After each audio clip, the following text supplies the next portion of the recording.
Çox maraqlıdır. Bu xəstəliklər nə üçün bu qədər artıb, nə üçün cavanlaşıb? Bizmi nəyisə yanlış edirik, yoxsa yanlış yeyirik? Məsələ nədir?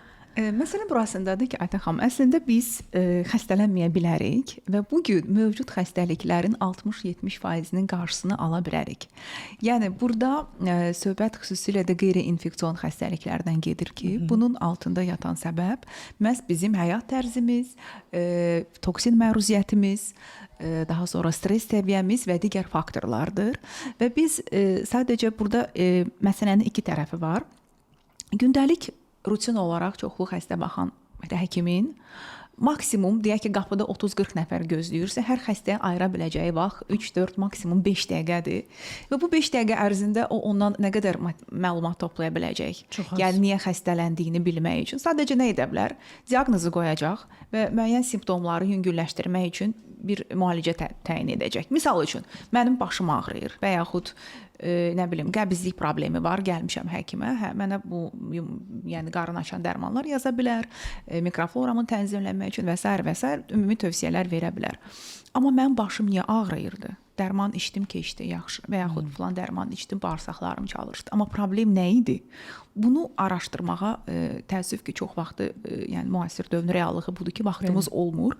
Vaxtımız olanda da çox vaxt tələb olunur ki, yəni bir xəstə ilə minimum yarım saat, 1 saat gərək söhbət edək ki, bu məsələnin dərinlikdə tapa bilək.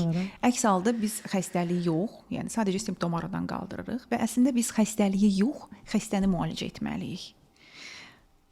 Xəstəlik yox, xəstəni müalicə etməliyik. Bəli. Yəni xəstəlik var.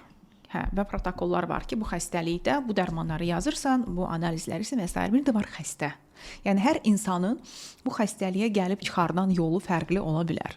Və bəzən də biz, mən çox danışıram pasientlərimdən, çox vaxt şikayət edirlər ki, bəs niyə belə gec qəbul edirsiniz və s.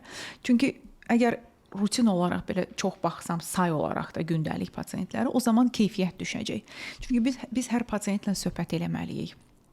Onun yaşam tərzi, onun yuxu rejimi, kimlə yemək yediyi, yemək yeyəndəki əhval-ruhiyyəsi, ora gələndə sizdən nə gözlədiyi, bunlar çox vacib məqamlardır və çox vaxt biz görürük ki, bizim xəstəlik adlandırdığımız əslində ruhumuzun bədənə verdiyi əziyyətdir. Ki bizim hansısa travmalarımız, hansısa cavabsız qalan duyğularımız, hər insan bir cür mübarizə aparır stresslə və burada 3 cür insan var. Bir süngər, bir teflon, tava olaraq düşünün, bir də kauçuk. Süngər nədir? Həmişə hər şeydən narazıdır, deyinir filan şey belə oldu, nə vaxt danışdırsan. Bir misal var, qəmli bayquş misalı. Bəli. Yəni ki, həmişə hər şeydən narazıdır. Yəni mövcud olan heç nədən məmnun olmur.